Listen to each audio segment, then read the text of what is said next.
Hello students. In the previous lecture we have discussed about the genomics and proteomics and their role in the drug discovery. Today we are going to discuss about the role of bioinformatics. So first of all, what is bioinformatics?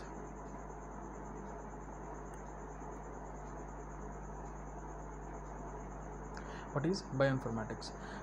Actually, bioinformatics is mixture of computer science and the biology. So utilizing the computer knowledge, so we will apply that knowledge in the biology, so that we will come to know the functions of many macromolecules like proteins, DNA, RNA, like that. Okay, so it is nothing but it's a mixture of computer science and the biology. So computational knowledge can be applied into the biology, so that we will come to know many functions of the macromolecules. Okay. It deals with the computation management and analysis of the biological informations like the genes, genomes, proteins, cells and ecological systems, medical information, robots and artificial intelligence. In short, it is nothing but utilization of the computer knowledge and applying to on the biology to know the informations, like sequence of the nucleotides, right, and the sequence of the amino acids. Okay, this sequence of the amino acids and sequence of nucleotides can be done by using the computational knowledge. There are many softwares like BLAST and I don't remember right now. This BLAST we regularly use to sequence the DNA and sequencing the DNA. Actually, for sequencing of DNA we will use BLAST. Okay, for protein there is amino acid sequence, we will use another software where we will apply the computation knowledge to know the sequence of particular macromolecules, either it is a DNA or proteins. So that what will happen, we will come to know the function of the particular thing.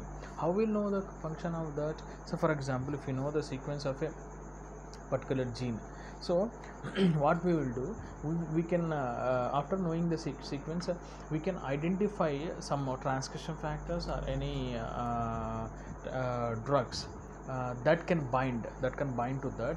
So that can bind to that protein or particular DNA, so that what will happen, we will come to know the function of the gene, whether it is inhibiting or enhancing, right? So whether the function of the gene is enhancing or the function of the gene is inhibiting. So like that we'll apply the computation knowledge onto the biology, so that we will come to know the functions of many transcription factors or many genes. Okay, next slide. So how it works, so I already discussed. So so it is helpful, the computational knowledge will help to identify the sequence of the either DNA or amino acids. Here we are discussing of the proteins. Protein is nothing, one of the macromolecule. Okay, so when we know this amino acid sequence, so these are the single letter amino acid sequence according to the IUPAC. So single letter can be used. For example, here it is there, here it is there like T, Q, something like that. So this T is nothing but trypsin, tryptophan, something like that. So single letter can be used, like V is valine, like we can use single letters for denoting the sequence of the amino acid. Okay, so when we know the sequence of the amino acid, so we can upload these amino acids in a particular software, so that what will happen, if you know the sequence of the nucleotides or the amino acids, we can upload in a particular software, so that we can develop a 3D structures, right? We can develop the 3D structures. So we already have seen in the previous slides. So due to the interactions between the DNA or the gene and the what different types of proteins are protein with different types of other proteins, so we can come to know the function, or otherwise a drug, small molecules interacting with the gene or a small molecules interacting with the protein. So we will come to know the exact function of the gene and also the function of the drug. So here what will happen when we upload the sequence of the amino acids, we will come to know the 3D structure of a protein. So when we come to the know the 3D structure of the protein, so we know actually it is a small basics. Actually in the 3D structure of the protein, so there will be many things like motifs and domains, like DNA binding domains, or motifs where the such different types of proteins can bind. Okay, that if it bind or it interacts, if any protein or any DNA will interact, then what will happen, it will use the function, particular function. So what is that function? So we will come to know many pathways. Okay, when we discover or identify many pathways, it is very easy to identify the drugs. Okay, for example, in this like whatever they are denoting, this is a particular pathway of a particular protein. Okay, proteins, like proteins may be enzymes or transcription factors. Okay, if a particular transcription factor has a pathway, when we identify small molecules or drugs inhibit a particular intermediate in the pathways, or any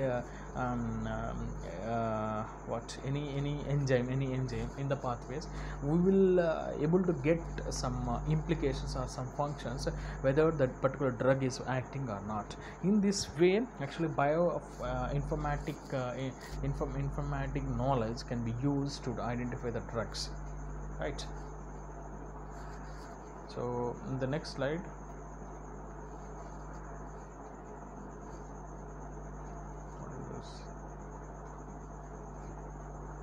coming to the next slide, what is the role of bioinformatics?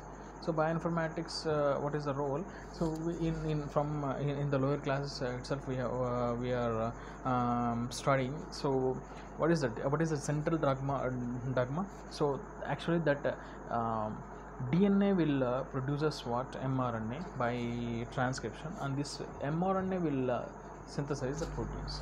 Okay, so in DNA, the double standard in the double standard in double strand. So in the first class, like in the genomics class, we have seen there are coding regions. Okay, these coding regions specifically code a one single mRNA. Okay, this mRNA will form this mRNA specific mRNA. The process is called transcription. After formation of mRNA, that specific mRNA will form specific proteins. Okay, so by using this computation knowledge, we will develop the we can come to know the which sequence leads to which protein. Okay, so by using that bioinformatics knowledge, we can build up mathematical models. Okay, so like if this is actually structures of the proteins. Okay, so each amino acid sequence but our specific amino acid sequence will develop a specific structure of the protein, right? That if all the proteins will have a specific structure, a unique structure, that unique structure will leads to unique function. Understood? So this protein, which is in different shape, this protein will have a different function, and these proteins will have different functions. So all the proteins which has a unique structure will have unique function. Okay, actually that is nothing but a structure of the proteins will decides the function of the proteins. Understood? Actually this protein formation can be done by what? The sequence, like a sequence in the mRNA, and this sequence in the mRNA decides the structure of the particular protein. Understood? So this is the thing. So after forming this protein, so protein when it interacted with another protein, we then only we can come to know what is the function, real function of that particular protein, right? Next, so there is a few things we need to know. So there are several data in the bioinformatics. Actually, in the primary data, there are several data like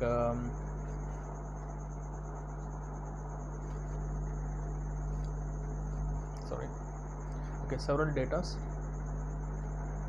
like in the primary data of the particularly in the primary data of either it is a nucleic acid or proteins. Okay, in the primary data, what the bioinformatics how the bioinformatics help. Okay, for example, if you take a nucleic acid, the bioinformatics will give the sequence of the nucleotides or the nitrogen bases. Okay, so if it is a protein, okay, the bioinformatics will give the sequence of the amino acids. Okay, for this actually we will use many types of computer tools or softwares that can decides the sequence. Okay, this sequence can be stored in the primary database. Okay, so for example, if you doing some research and you identified a new protein and you don't know what is the function of that protein, how will you identify that function? First of all, you will sequence the protein. So what how the nitrogen bases are arranged. Sequence is nothing but order or arrangement of the particular nucleotides or particular amino acids. Okay, so if you identify a new protein and you don't know the function of the protein, so what we will do, so for immediately we will sequence the amino acid of the protein.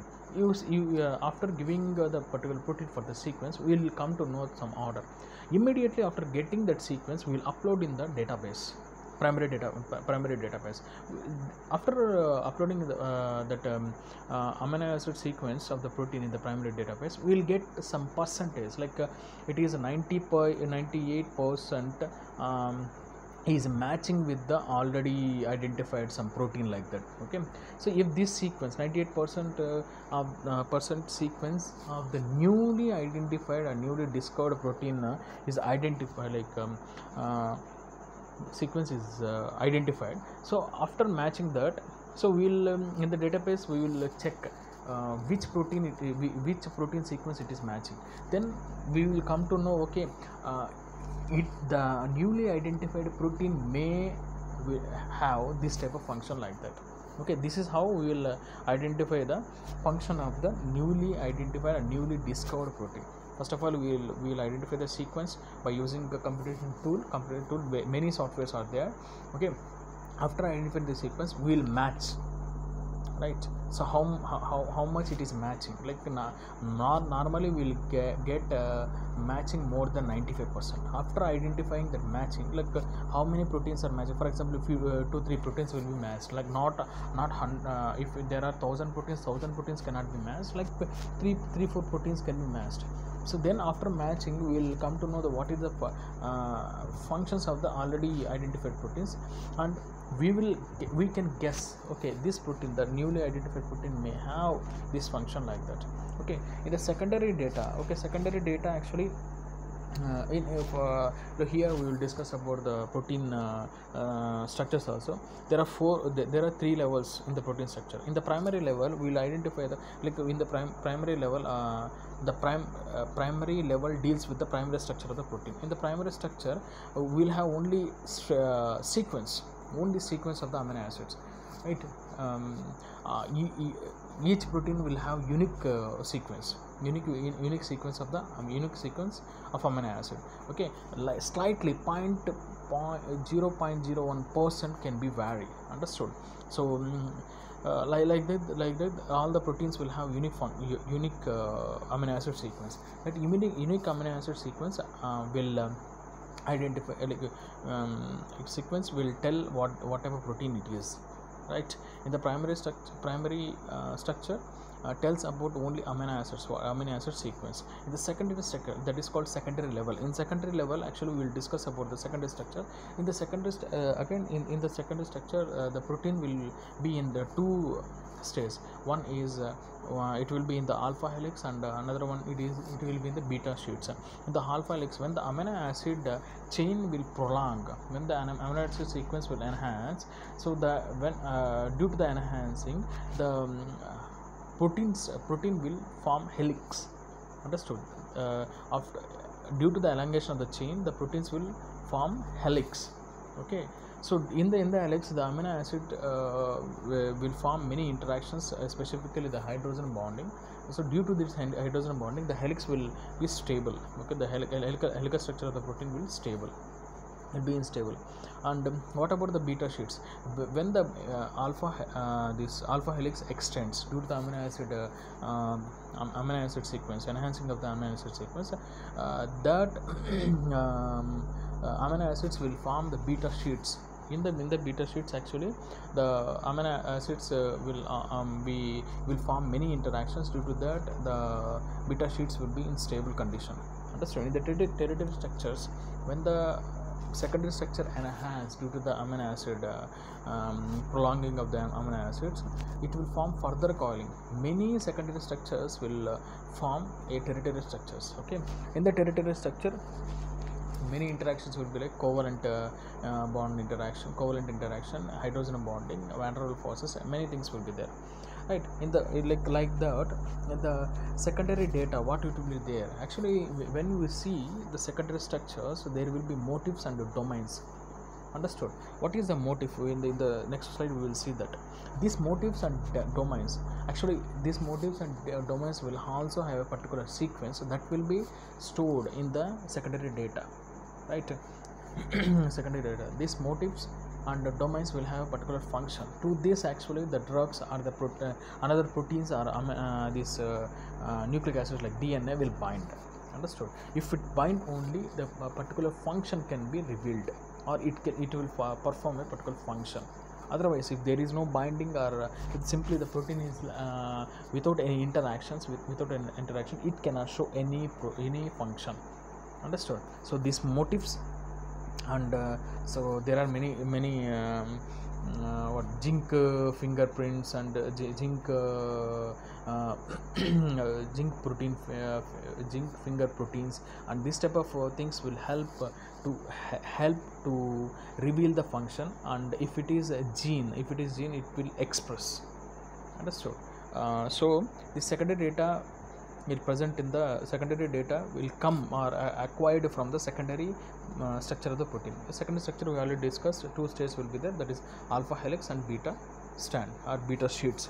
Okay, this in the secondary database, motifs and domains will be stored. In tertiary data, actually many secondary structures will combine to form tertiary structures. So there will be many motifs and many domains, so there will be a lot of interactions and atomic coordinations. So that what will happen, so we can identify particular binding sockets where the drug or any protein can bind to that. So due to this, protein interactions and protein drug interactions will enhance. By this way we can reveal the functions of the particular protein, or reveal the function of the domain. So in the tertiary database, we will can identify we can store the sequence of the DNA binding domain, or sequence of the drug binding socket. Okay, socket or anything, DNA binding domain, whatever the things present in the protein will have a sequence. Okay, particular sequence. That particular sequence can be stored in the tertiary database. Which sequence of the DNA binding domains or drug binding sockets, everything. Actually in particularly in the tertiary structures we will find this. In the secondary structures we will find motifs and domains also. Here actually in tertiary structures we can bind drug binding sites and DNA binding domains, right? the DNA binding domains, and each these DNA binding domains and the drug binding sockets will have a sequence that will be stored in the territory database. Okay, next. So we need to know little bit about what is motifs and domains. Everything, these motifs are domains, whatever the things, motifs or domains, these are the part of a polypeptide chain, that is proteins. Okay, so these actually will be differentiated little differ. Both are part of the proteins. Okay, motifs and domains, both are the part of the proteins only. How they differ and how they are similar, we will see here. Okay, they both are part of the polypeptide chains in the proteins. They are both a collection of the secondary structures of alpha helix and beta pleated sheets. It is even present in the tertiary structures, because the secondary structures combines to form tertiary structure. Okay, this both motifs and domain do have their own function. There is job means own function. Okay, and they are the part of the main polypeptide chains. You should know one thing, that to these motifs and to these domains only the drugs or any protein will bind. Okay, so we will definitely from this we can come to idea, or we will get an idea that motifs and the domains will have the particular function. Okay, so how they differ, when the actually these two are the part of the polypeptide chain. Okay, when if for example, if you think about the motif, if you cleaved from that part of the from the protein, actual protein, if you cleave that motif, it actually these motifs and domains will be in interactions. Okay, specifically the motifs will stay in larger interaction with all part of the remaining part of the proteins. Motifs will stay in many interactions with the remaining part of the protein. Whenever we remove connection or when we cleave that part, okay, it will lose the interaction with the remaining protein. So when it lose the interaction with the remaining protein, so these interactions are called actually hydrogen bondings and covalent interaction and van der Waals forces of interaction that will keep this motif in a stable condition. So it will retain the structure because of this interaction. Whenever it will remove from the protein, it will lose the interaction and automatically the structure will be destabilized. That means it lose the structure. Okay, whenever it lose the structure, ultimately what will happen, whenever it lose the structure, it will lose the function. That's it. Okay, in the same way, when we look at the domain actually it is different. It is also a part of the polypeptide chain. It will stay in interactions, but when we cleave this domain part, it can because the interactions are not main important or not most important for the domains to keep the structure or to keep the structure in stable conditions. Understood? So without interaction with the remaining part of the proteins, it can stay, right? So the structure of the domains after leaving the main polypeptide cannot be destabilized. So the structure will stay as it is, and the function of the domain will also stay like that. It won't lose any function. Understood? So we will explain with the structure. So this is actually protein structure. One second. Okay, this is the protein structure. Sorry, this is in the first part in the extreme left. This is the protein structure which contain alpha helix and beta pleated sheets. Just a minute, 1 second.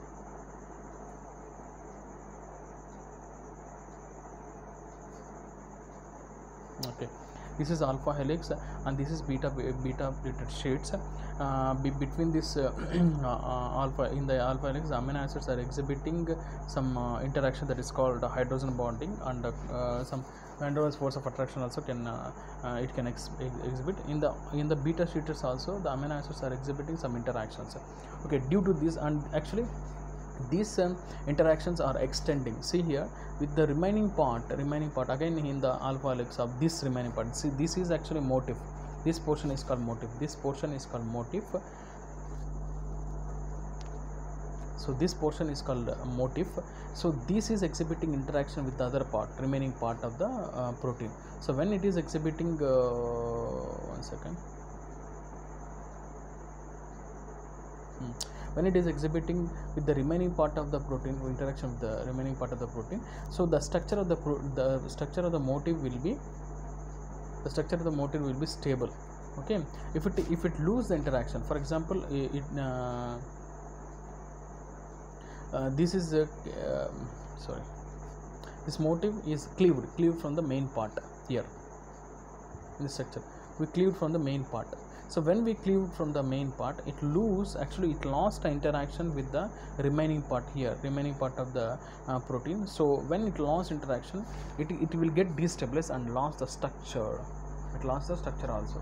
So when it lost the structure, see the structure is like this, and due to the interaction, it was stable here in this and in this here. In the three the structure was stable. Sorry, here it is not stable. So structure was stable. In this two the structure was stable. So motif structure was stable.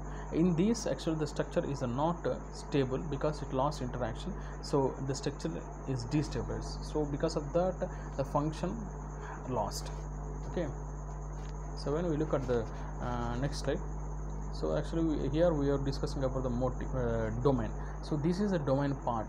Okay, this is a total protein remaining polypeptide.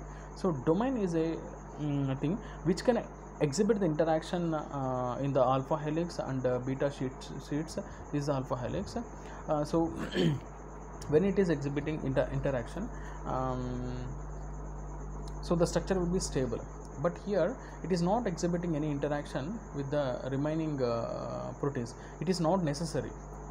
If it lose from if it cleaved from the remaining structure, it is cleaving, it do not lose its structure, because the interaction with other protein, remaining part of the polypeptide is not much important to keep the domain in stable condition. So it do not lose, won't lose its function.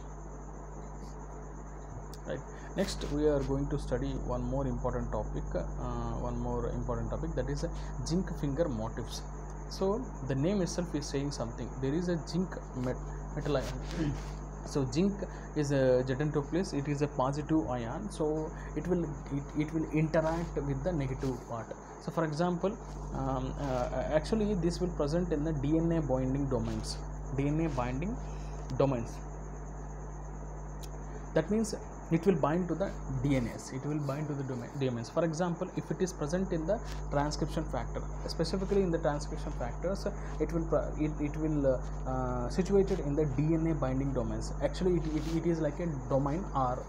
So we have the previous slide we have discussed about motifs and domains. So it is a part. It is a part of protein. So it is a part of the protein where it will help to bind to the gene, that is our DNA. So to express or to help in the gene expression. Understood? So this zinc fingers, which contains a zinc element, so it is a positive ion. It will coordinate or interact with the negative parts, especially in the DNA. If you find there will be a lot of negative outside the DNA because of the oxygen molecules. So negative portion will be on the outside of the DNA. So this zinc will bind to that. So it will form a tight interactions. Right, it will form a tight interaction with a particular gene. So in the figure it is explaining this is a zinc finger or a DNA binding domain. DNA we will call it as DNA binding domain, DBD, we will call it as DBD. Okay, this will bind tightly to the gene. Actually this is a DNA. Okay, so whenever actually it will bind to a promoter region, specifically it will bind to the promoter region and express gene and express its it will form form transcription. It will help in formation of mRNA, and in the translation process it will help specific proteins also. Understood? So this zinc finger protein, zinc protein motifs or zinc finger motifs help to bind the transcription factor tightly to the gene.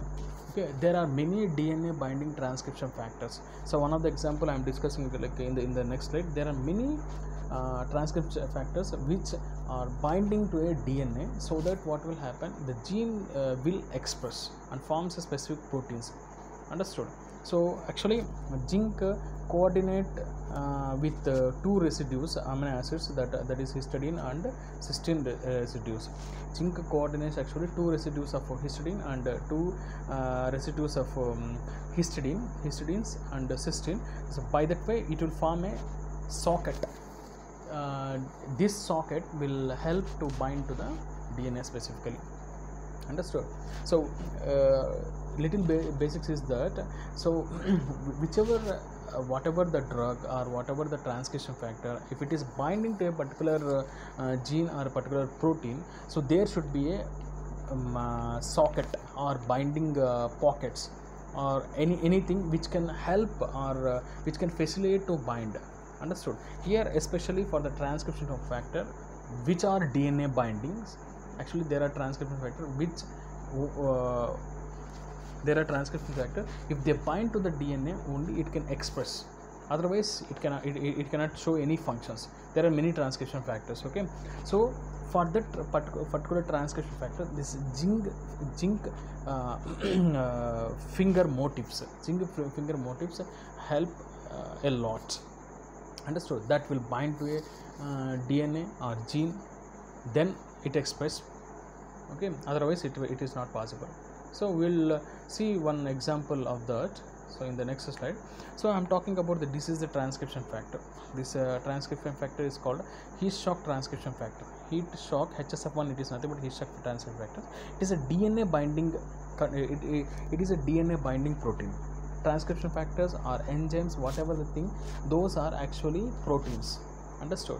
So in this protein or transcription factors, it contains a DNA binding domain. So DNA binding domain will bind to a particular region in the gene or DNA, so that it will exist. Particular region is nothing but a promoter region. To that promoter region only transcription factor will bind. So how the transcription factor will bind? The transcription factor will bind with the help of the DNA binding domain. This DNA binding, how the DNA, why this DNA binding is so special? Because it contains zinc finger motifs. These zinc finger motifs will form many interactions and many coordination with the gene. That's why the interaction is tight and the expression will be very very specific, and it will enhance the expression a lot. Okay, this is actually advantage of the zinc finger motifs. Okay, though, so we'll discuss a little bit about the heat shock protein. Actually this is example that HSF1, that is heat shock factor 1 transcription factor, contains a DNA binding domain that contains a zinc finger, actually it is not a zinc, it is a zinc. Okay, zinc finger motifs help to the bind specifically to the promoter region of the gene to express the gene. For example, this heat shock protein will bind to the DNA which contain a transcription factors, that is HSC, that is heat shock element. Okay, this is heat shock element is a promoter region. Okay, to the promoter region with the help of DNA binding domain, this heat shock protein, this is the HSF1 heat shock transcription factor, will bind to the gene. So where it will bind? Onto the transcription factor, that is HSC. After binding, there will be transcription. When there will be a transcription, so it will form HSF1 mRNA. So since this HSF1 is binding, that is heat shock factor 1 is binding, so it will form in the transcription specific mRNA will form, that is HSF1 mRNA, and in the translation specific proteins will form, that is HSP, that is heat shock proteins will form. Right, this heat shock proteins, this is the proteins. This heat shock proteins will play in many role, that is it's misfolding of proteins, and it will be help in cytoprotection, and it will stop aging, and it will stop apoptosis, and there are many functions. Okay, so And one more thing is that this whatever the zinc I told you, right, it will bind to a negative portion. Like for example, in the proteins there are many amino acids. In the amino acids there are negative portions, so to that actually it will bind. Specifically this zinc will bind to the alpha helix and beta sheets. When it is binding to the alpha helix and beta sheets, it will form a DNA binding domain. Okay, so actually one more important thing is that this zinc finger motifs, with the help of this only DNA binding domains will form. Okay, this DNA binding domain will help to bind to the receptor, the not receptor, promoter region. Then it will express the gene. Okay, this is the overall thing about zinc finger motifs. Okay, sorry. Next we will discuss a very important, very interesting topic, that is nucleic acid microarrays. See, first of all, what is microarrays, or what is array? Array is nothing but arranging the thing in an order. So what is nucleic acid arrays? So in these actually arrays, nucleic acids will be arranged, or they put in, they will be used. What nucleic acid is nothing but DNA or RNA. Specifically here actually DNA sequence will be used. How in what way this is helpful to in drug discovery, we will see.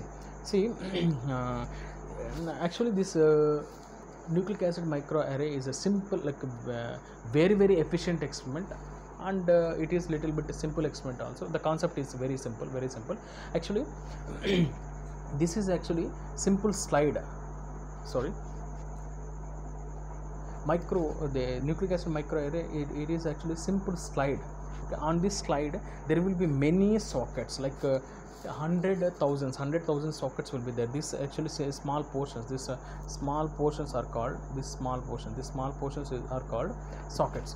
In these sockets we will keep known sequence of the DNA. Actually whatever the sequence of DNA, it is a single strand.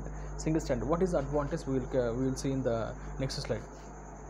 Okay, you are understanding, right? There will be 100,000 of sockets, and each socket will contains what?